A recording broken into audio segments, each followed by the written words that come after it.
Welcome to the Babies in Business Podcast. Join your hosts, Rachel and Avram Gonzales, real-life parents and business partners. Each week on Babies in Business, Rachel and Avram create a space for entrepreneurial parents to find their own way. They'll dive into insights on topics like leadership, efficiency, self-awareness, budgeting, and human psychology as they nurture their family and build their business. Here's your hosts, Avram and Rachel. Read a pretty staggering statistic that you spend something like 93% of the time you have with your child is contained within the first 18 years of their life when they're living at home with you. And then the other 7% of all the total time that you spend with them is when they're an adult and they leave the house. Yeah, that puts it in perspective, I think. Right? Because I just think about it and it makes sense. You know, I've got a great relationship with my parents. They live 25 minutes away, and yet we see them way less than the baby sees them. Yeah. At this point, we spend way less time with them than the baby does. We see our nanny more times than we see them. We do. And even before the baby, I think about how we would do an almost weekly dinner together. Yes. But that was still only 2 to 3 hours a week that we would see each other versus, when I was growing up, even if I was at school, I would come home and guess what? I'm at home from 3 o'clock till bedtime every day there in the morning. Right. You're stacking all this time. Oh, yeah. And you're always around them. I didn't know the statistic, but when I was speaking with my therapist, somehow it came up about how the relationship that we have with our kids is going to have to shift eventually. Ooh. Because when the smallest portion of their life is when they're a child, when they're our child in our home. Right, the actual duration of time. Yeah, that relationship type is only for that time of their life, really. And you have to make room and allow for that transition to happen from child and adult to adult and adult. And I never got that in my family with growing up. I was always treated as the kid. It's, you're not old enough to be this, or you're not old enough to do that, or whatever it was. And there was no transition. And I remember just feeling kind of, I don't know, it just felt weird that they couldn't see me as an adult. So with the therapist's help, I was able to recalibrate how I think, because I was not raised with a good example, that I've always wanted to just help support our children and witness them and give them opportunities to experience life and see what they love and don't like and make all those decisions, but also to foster a relationship that makes them want to spend time with me in that 7% of their life. Mm-hmm. Make time to come see me. Make time to have a conversation or whatever. So I loved that perspective shift for me, and even kind of the awareness around it, because I didn't really have awareness that a relationship can and should change, and it can be really naturally done, but we do need to have some awareness around that. Well, you just brought some awareness to me. It just clicked for me. I think the reason why you see a lot of parents having a hard time with that transition is because of the amount of time that you spend together when they're children. Yeah. So then when they're older, and you talk about this 93% versus 7%, you're hanging out in that 7%, and you're still probably seeing them as the 93 that they grew up with, which is all that's dominating your thoughts. Right. Makes sense. Right. Well, and you could have judgments too, like, I've done so much for you. How can you not want to be around me? All these things. I see some parents that they really mourn the childhood that is gone. But for me, I just love to look at Lincoln and know that this could be the last time that he babbles like this. This could be the last time that he's interested in climbing up on the chair and then up on the table and then sitting there and playing. All these things that we get to witness, but we can just really be present instead of mourning it while it's happening, because it's not going to happen forever. Relish it while it's happening and then move on to the next thing, because you can just be in awe of kids no matter what. I think you can be in awe of even teenagers a lot of people say that there are terrible twos and then troublesome threes, and like they name these things, and then teenagers are a pain in the butt, all these things. But I think that we can just have a different perspective, and that can help. Yeah, and I think the reason that we're having the conversation is because this is really about priority. We have this staggering statistic, and then we get to decide what we're going to do with it. Right. And as entrepreneurs building businesses, raising families, we feel that tug of war between our ambition to grow our business and the duty and responsibility of raising our family. Yeah. And I think it's been really difficult for me to, I think the word is slow it down. Sure. Slow it down and make the time, because there's a lot of things that I want to do and accomplish and seek with our business, but I'm hyper aware of the fact that right now is pretty much the only time that we have with our kiddos. Correct. Well, and you can't say when they're 5, then I'll take time. When they're 10, then I'll take time. If the time that you're going to spend is always determined by more time out into the future, they're going to be 18 before you know it, and you will not have spent time with them. And I've wanted to be a mom for so long. So I think for me, it's the awareness and the desire to be with them, and all those things just comes naturally for me. But really being specific about the things that you're doing, the systems that you have and are setting in place for your business, so that you can spend time with those children. Because if you're not accomplishing things at work, and you're only spending time with your children, but you are a working parent and you work in your business, you will have resentment when you're with the child, as opposed to being present. And that was part of why I wanted to have more consistency in working in the business and delegating the things that need to be delegated, so that when I am able to work, I am able to do the most high-level things, the most beneficial, crucial things that I can do to help move the business forward. Yeah, and I got a plug for a previous podcast that we did with Chris Britton. I'll put this in the show notes.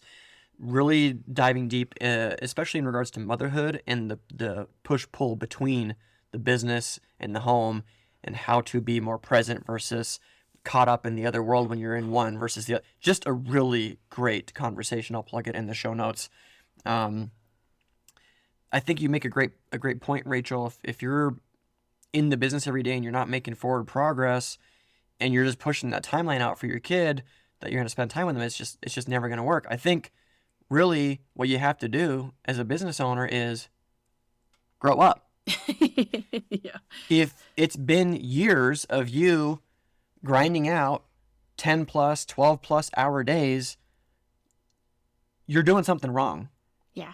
Okay. And I don't mean that in judging you for it. What I'm saying is I'm trying to shake you up and say there's a different way.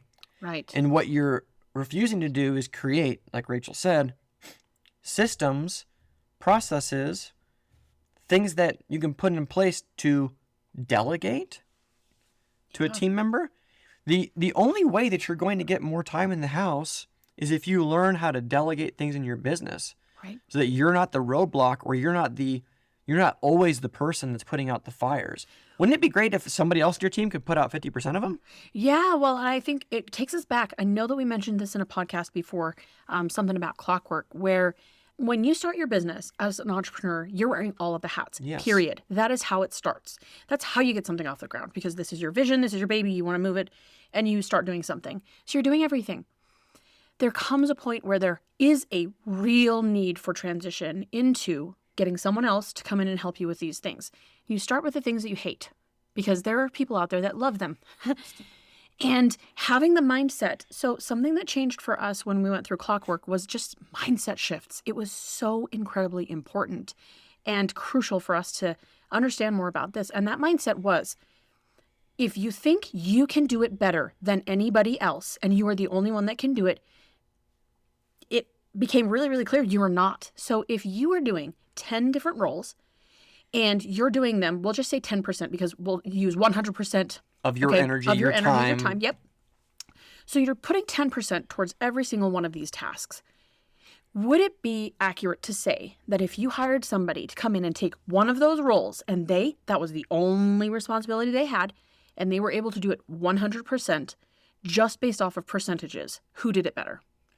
They did it better. Even if they're half as effective as you, correct, they're still way better. Their brain power is there. They're present. This is the only role that they have. They're going to do it, and they're going to do it well. And you can bring in corrections if need be. You can talk about all these things and assess and help them get better over time. But it's taking stuff off of you. So that was the huge mindset shift for us, is that no, you cannot do it better than everybody else, period.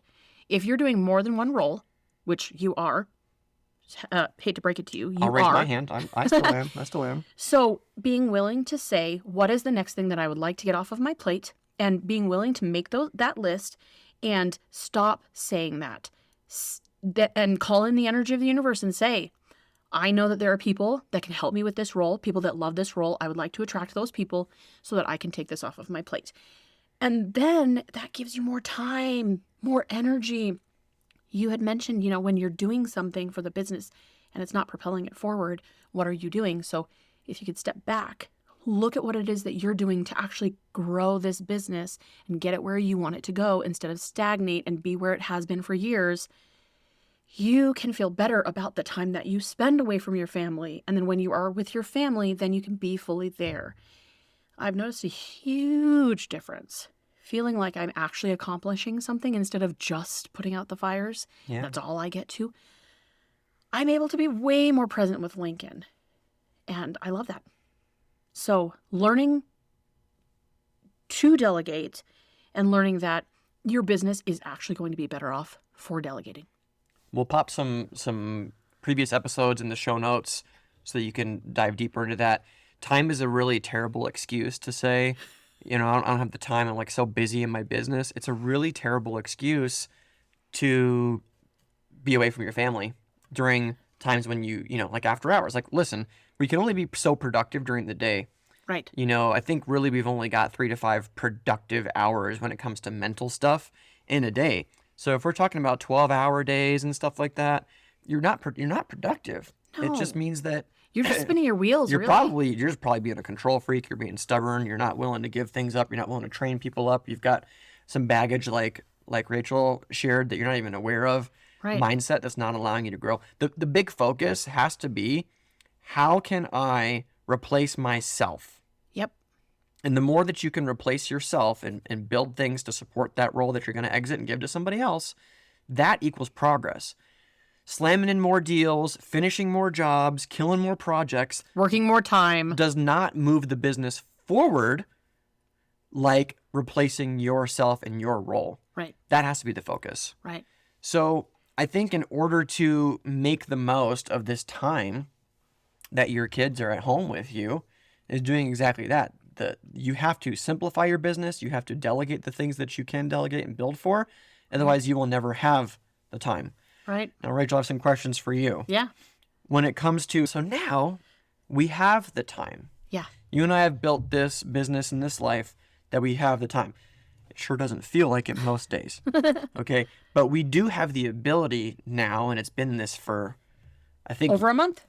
Well, I'm going to say since Lincoln was born, where we're done with business by 5. Oh, yes. Yes, absolutely. We're also not in the office before about 9 o'clock. Correct. Unless we're doing power hour. Previous episode, check it out.